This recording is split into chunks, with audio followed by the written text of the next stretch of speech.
And there we are. I think we're there. So we've got 31 people online, which is awesome. My name's Sue Williams. I'm here representing PPMA today to thank Juliet from the Real World Group for coming to present this session to you on leadership in a hybrid world. And it's no surprises that it's been so popular. I'm normally happy if we get into double figures on this particular session. You should have all had a warning to say that this is recorded.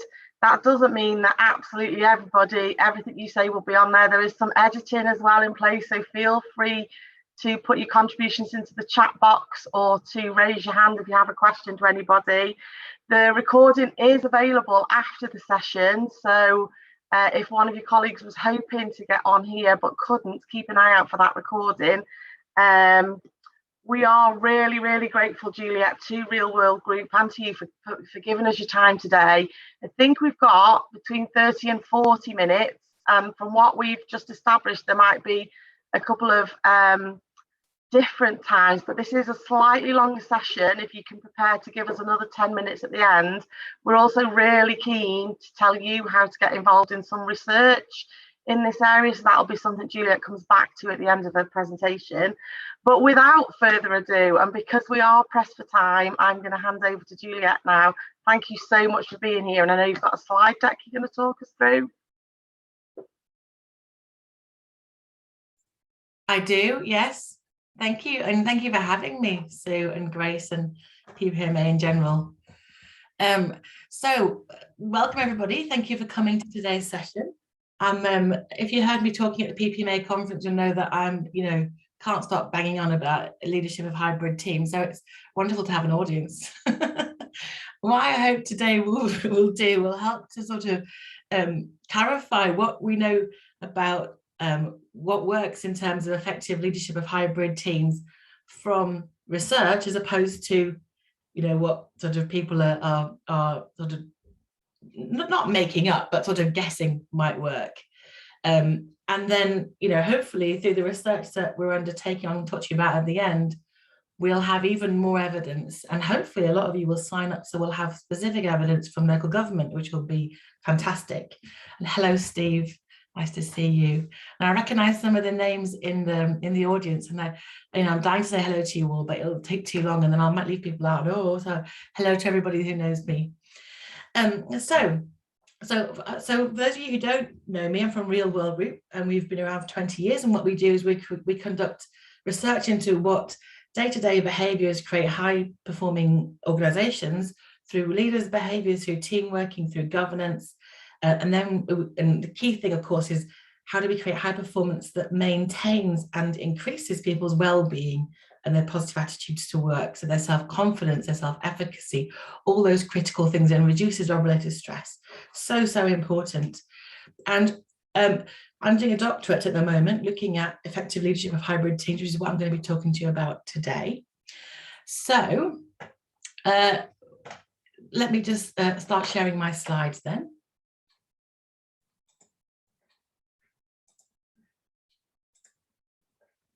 Right, can someone give me a nod that they can see? Brilliant, thank you. Right, I'm just gonna hide myself view now, otherwise that's going to distract me. Right, so what do we know about effective leadership of hybrid teams? Now, because we might have 30 minutes, depending on your diaries, because we might have a little bit longer, I'm going to jump straight in and talk about it. I'm not going to talk about what hybrid working is, because you'll know that, but there's some really interesting resources by the CIPD around different forms of hybrid working. So I highly recommend look at the CIPD stuff. So what do we know? Well, we know there are tons of potential benefits, because we know that it increases people's flexibility. People love working. Well, most people really enjoy the option to work at home for a proportion of the week, not necessarily the whole week, but certainly a proportion of it. And so it increases people's engagement, increases their commitment to their job, and so on. And people are becoming much more, expecting of hybrid working in their work, and quite dissatisfied if they can't get it. But we also know that there are disbenefits to it. So it can have challenges around people who are new to an organisation, people who are early in their careers, because there's less exposure to learning from other people. We also know it can be challenges around knowledge sharing, around innovation, around problem solving, those kinds of things. So it's critical that we think really carefully about it. How can we overcome those disbenefits as far as possible so that we can really benefit from hybrid working. I should have said these slides will be available at the end as well, by the way. So lots of benefits and disbenefits, but there's very, very little known in terms of research, what's been proven around what works, specifically in terms of leadership, also in terms of team working, but particularly in terms of leadership, despite the fact that, of course, you can't move from people talking about suggestions about how we might do hybrid working. And many of them are really, really useful, of course, but what we need to establish ultimately is the research that can show what's proven to make a difference so that we're not having to guess. So we don't know much about what works in terms of leadership. And there isn't even much research around leadership of what we're more used to in terms of remote working. So there's very little research around, fully virtual teams, around global virtual teams, those kinds of things. So, it's a really research poor area. And when we look at the research on the few occasions where people are talking in their research about hybrid teams specifically, they tend to be talking about older versions, which is where it's much less flexible than it is now, where it's much more sort of, it's growing, isn't it? We're all learning together. We're all sort of, reshaping how we work together. If you look at definitions of hybrid teams in research, it tends to be quite fixed.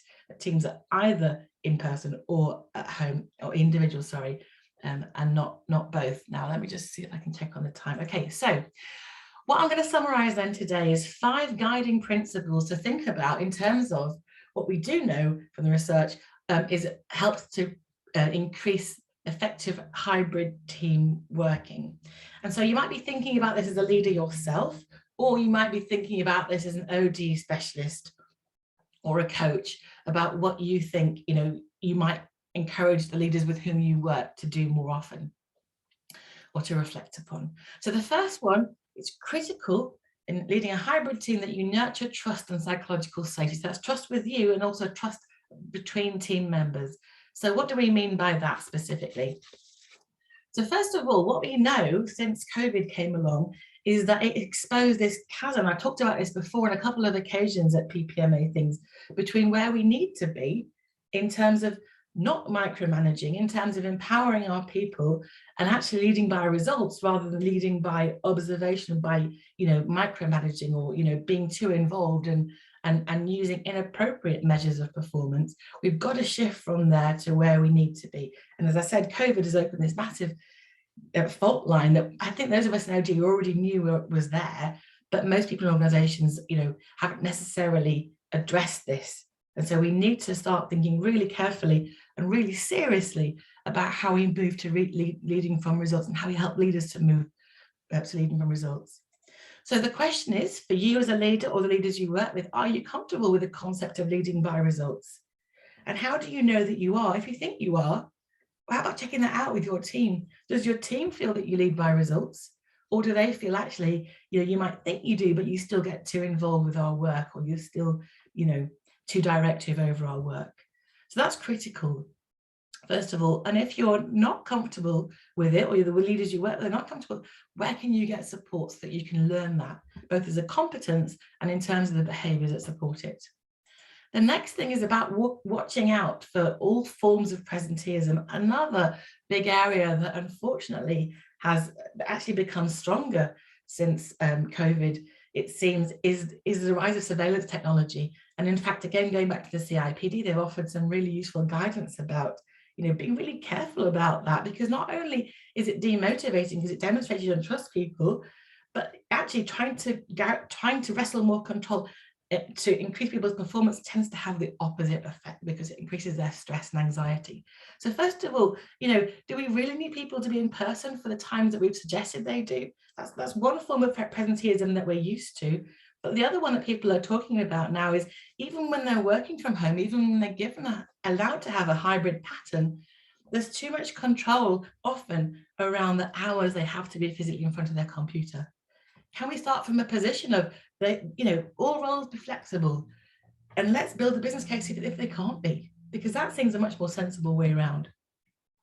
The next thing is about relinquishing control, about creating more leadership by results, is if you as a leader, or if the leaders you're working with feel that they can't trust their people to do this, they feel people don't do things right, well, why not? Let's stop letting that be the case. Let's start addressing this at a root level. So is it about clarity of expectations? Are leaders not providing enough clarity about what's needed? Is it about the competence of their team members? And if it is, how can that be addressed? Is it about levels of confidence that either the manager has in their people or that their people have in themselves? And is it that their team members are in the wrong job? So it's about really examining the root causes, because we have to move to leading by results. So let's really look at the root causes of what's going on there. And then the next thing is about psychological safety, which you may have heard me talk about at the PPMA conference. Is your team psychologically safe? And how do you know? Because we often might assume they are, but actually they're not. And we're going to be the last people to know by the nature of, well, we might often be the last people to know by definition of what psychological safety is. And please, please be really clear about what psychological safety is and what it's not. Again, I was talking at the conference about there's so many misconceptions about it. So if you don't know, if you're not absolutely clear, Google misconceptions psychological safety. Please be clear about that and work on that. The next thing is about the critical importance of demonstrating empathy and appreciation for team members that are working hybridly. Now, we know from, we did a big piece of research a few years ago with hybrid teams, but we know, of course, from all of the work we do as leaders and all the work, all the research, that appreciating people's contributions and what they've achieved is critical for motivation and commitment. And of course, it's no different in a hybrid team. And what we know from the research around hybrid teams as well is that when we demonstrate empathy towards people, it increases people's trust in us as leaders, and also increases the belief that we act in ways that are fair, because we've actually got to know what's going on with them. And if we think about it, life isn't fair. Many of the challenges around hybrid working are this perceived inequality between people who can work hybrid and people who can't. So we need to be perceived as fair as far as possible, and to address it and be honest when we're not. And if we're not comfortable with the word emotion, we've got to get over ourselves, because we have to be empathetic and see people as human. Now, in terms of appreciation, of course, being hybrid is sort of like leadership and steroids. You've got to go out of your way to notice what people have done and how they've contributed in ways that may have been much easier to observe when they were in person. And it's also, of course, even more important that you notice not just those who shout loudest, but the wider team as well. So, it's about making an effort that you go out and find out what people are doing well and what they're achieving, and not just relying on those who are talking to you actively. And the question, of course, for either you as a leader or the leaders that you work with, how can you carve out time to proactively create one-to-one communications with your team members so that you can show appreciation, so you can be empathetic? The next one is about actively developing your team. Again, one of those things that we know has been important, for decades. Of course, we know people want to be developed so that they can realize their potential. But when we think about what we know from research on hybrid teams and remote teams, we know that again, this relates to micromanaging. We've got to increase this, we've got to distribute leadership. We've got to increase leadership as something that everybody partakes in, because otherwise hybrid working isn't going to be effective. And anyway, even if we weren't working hybrid, it would have enhanced the performance of our teams if we do this. But if we think about it from the research around hybrid teams, distributing leadership is particularly important, given that people might be dispersed in terms of contact and, of course, in terms of time as well. And another key thing, of course, is that this is hybrid working, and how it can be coordinated best is not something that we as leaders could possibly imagine on our own. We've absolutely got to get involved in building a shared vision of how we'll be successful with our team members. So it's a really critical way and a fantastic way for leaders to start to explore, if they haven't before, gain, much more consultation, much more encouraging suggestions and ideas of team members about how they'll work together, rather than us as leaders thinking that we might have the answer, because we absolutely don't in this context. But the other thing, of course, is that we need to make sure that team members trust each other, because we know that when team members trust each other, that increases the chance they want to work together, that they, obviously have psychological safety, and that they are able to and keen to take up leadership roles. So a couple of things to really bear in mind again about hybrid teams and hybrid teams, amongst themselves, is that there's no substitute for face-to-face communication. So we have to create opportunities for people to see each other physically. We absolutely have to. And of course, that might be particularly important when you've got new members of a team starting. But the other big learning from research is that what's critical is that you deal with conflict quickly. You must face and deal with conflict in the team, and you must address it quickly. Otherwise, it will have even more of an impact. The research suggests on hybrid working than it might have had in in-person teams.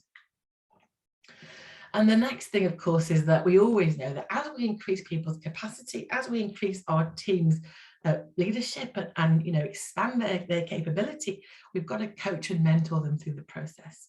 So how can you as a leader, or how can the leaders that you work with best do this? What support might you need to take more of a coaching approach? What support might you need to provide other people to take on more of a coaching approach? And another key, a potential easy thing to think about is, what are all the team meetings that you lead that actually perhaps you don't even need to be there? Perhaps you can deputize more than you do, not just when you go on a holiday, but actually when, on a regular basis. Of course, you get other leaders at the opposite extreme who don't attend meetings they should do. But I think most of us have got things that we attend that we don't need to. So it's about thinking about how we can relinquish some of the control and, free up some of our time too, so we can do the more important things. So the next one is focusing on performance. So focusing on performance. So one of the pieces of research, a massive piece of research by Kwan and John, found that and when we know this from in-person teams and leadership, if we don't monitor people's performance, if we don't supervise, if we don't show an interest and pay attention to what people are actually achieving, it doesn't increase. People that aren't satisfied with their work, people need to have a sense of meaning in their work. So if we kind of go, look, I just trust you to get on with it, it's fine, that's going to be demotivating too. We've absolutely got to demonstrate that we care about performance, that we address it when it's not where it needs to be.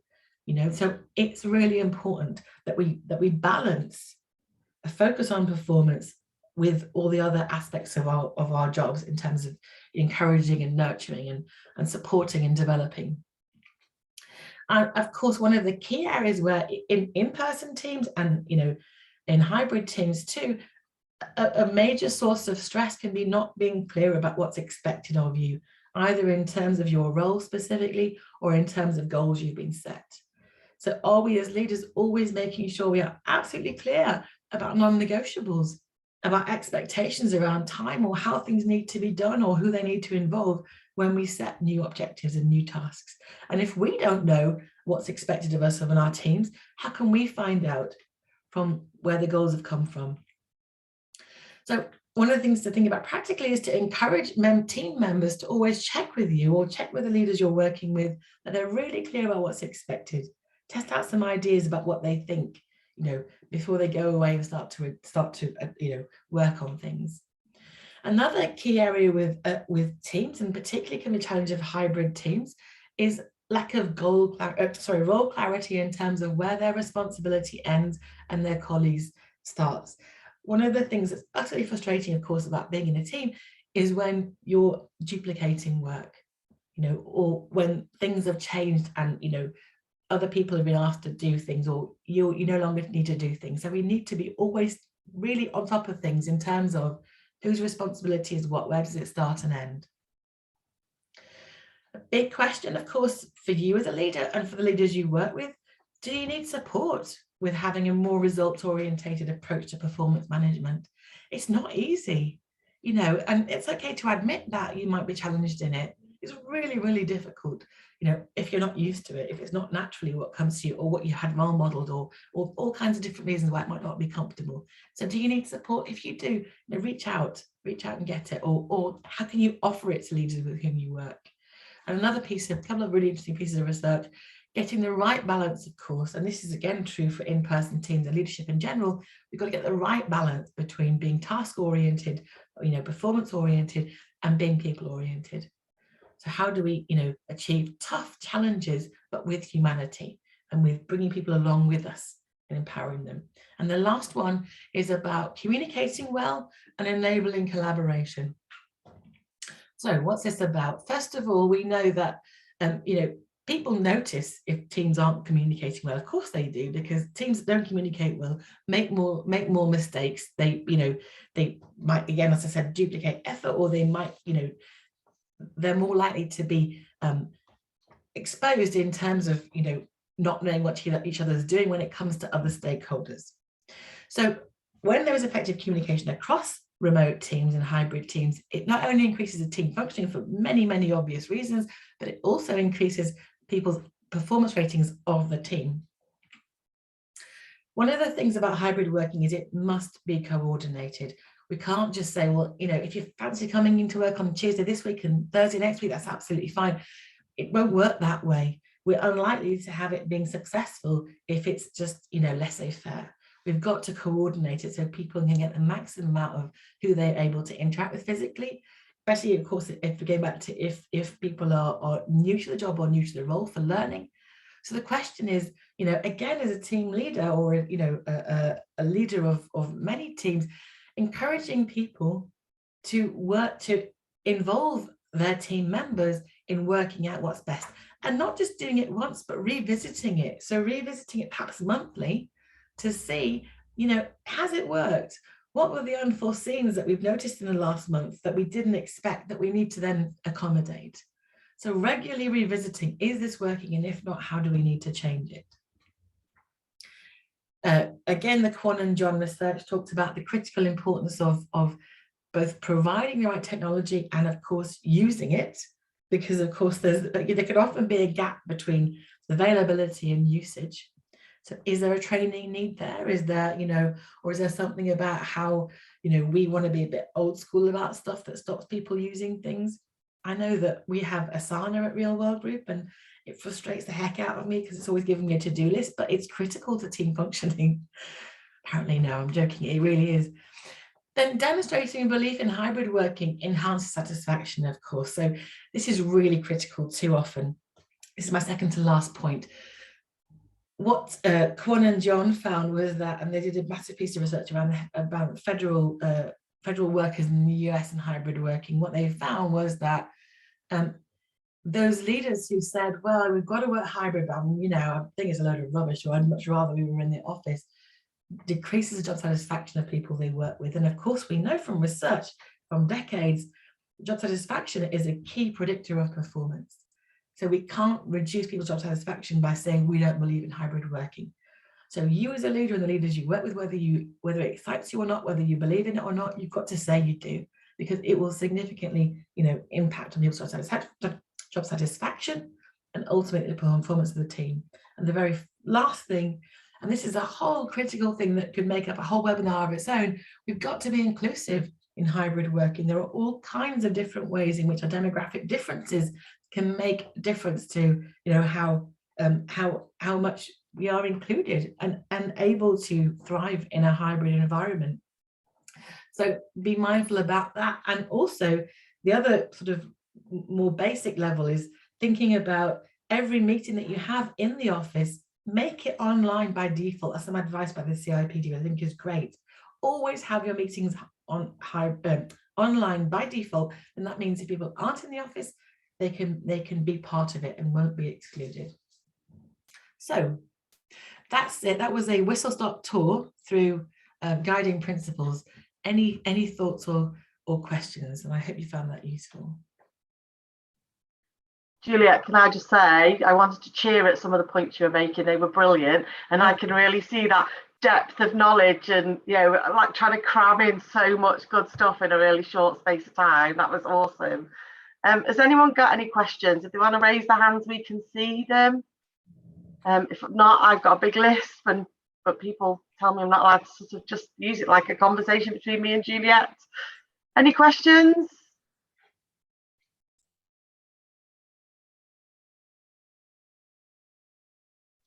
Oh, quiet.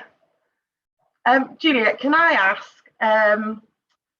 my sense of this was that there would be some people, a lot of this is just really good management, right? Frank, I'll come to you in a second. And therefore, if you were already comfortable in this space, you're probably still comfortable. But if you weren't comfortable in this space, you might have come a little bit less comfortable. Is there any evidence that it's kind of polarizing those management practices and the approach people take because of the sort of the prevalence of hybrid working at the moment?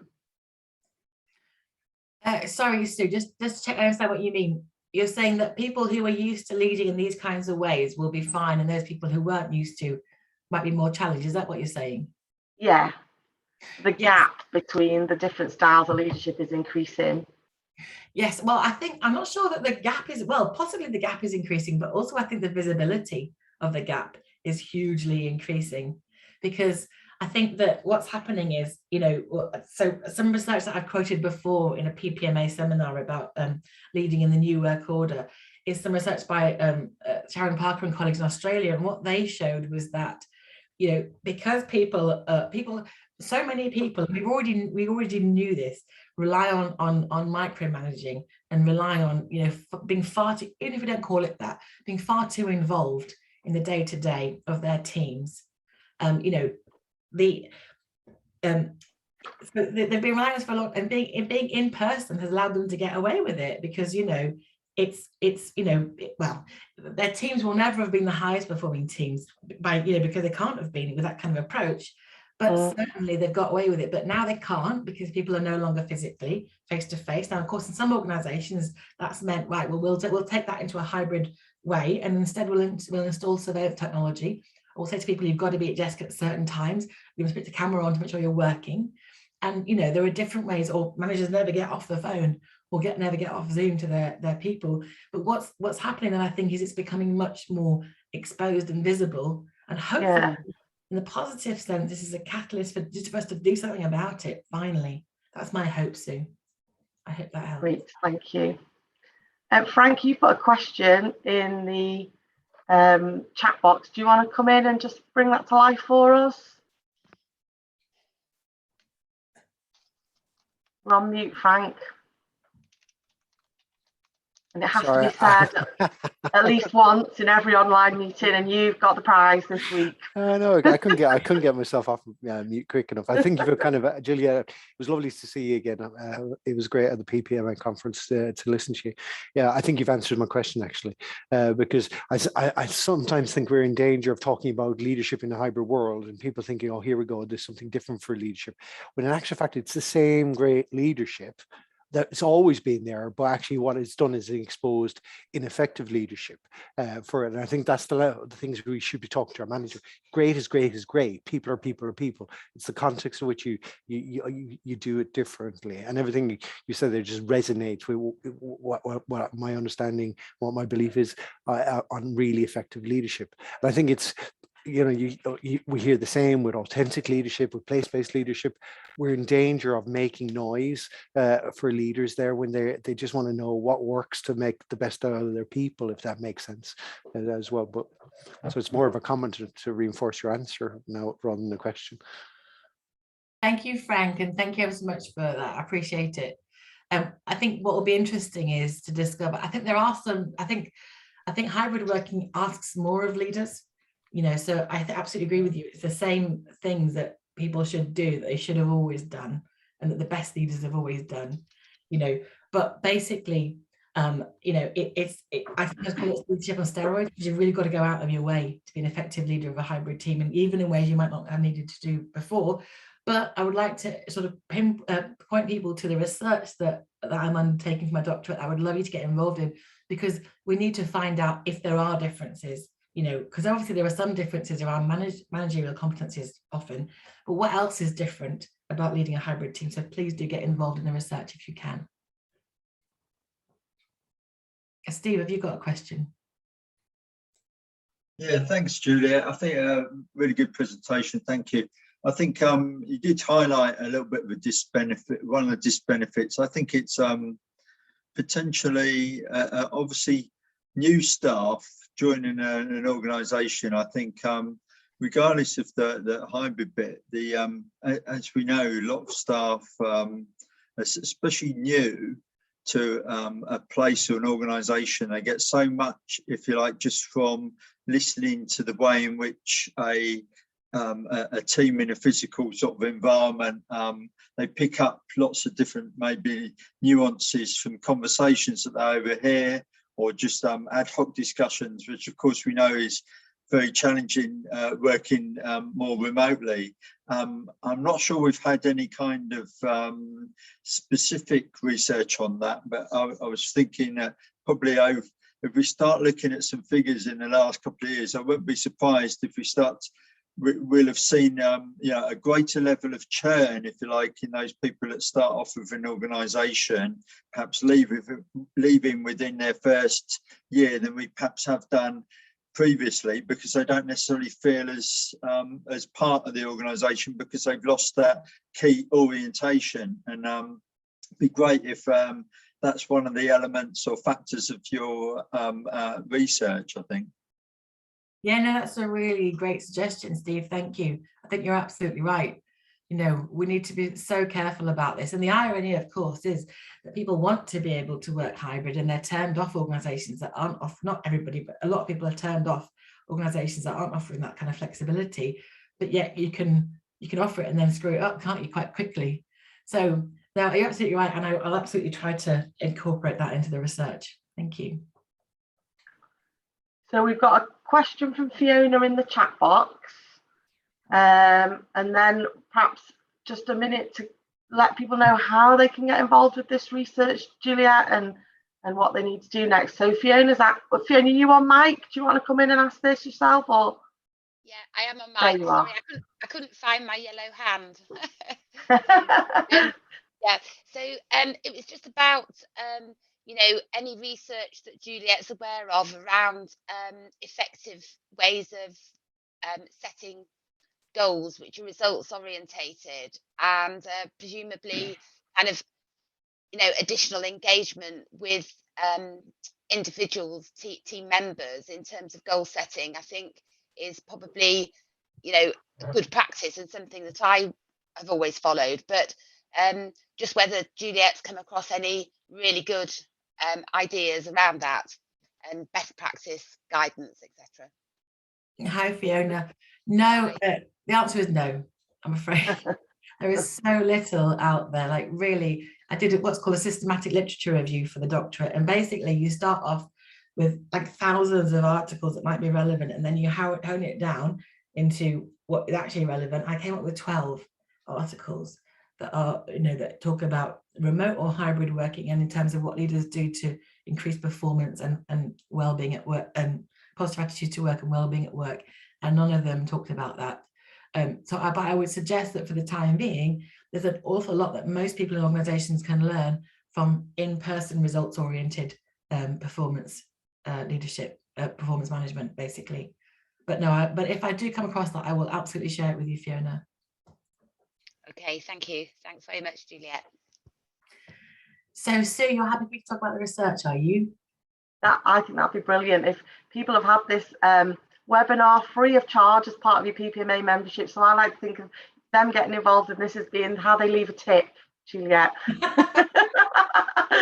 Great. Well, I'm also, I hope this taking part in the research will allow you to be among the first people that learn about the findings. So can you see the slides again? Yes. Okay, great. All right. So basically, this piece of research is, I did mention that we do at Real World Group is we create models and then assessment tools for organizations. And so we already have an assessment tool, but we're looking to build on what and I mentioned the hybrid research we've done before. We're looking to build on that, but also from an original perspective from my doctorate.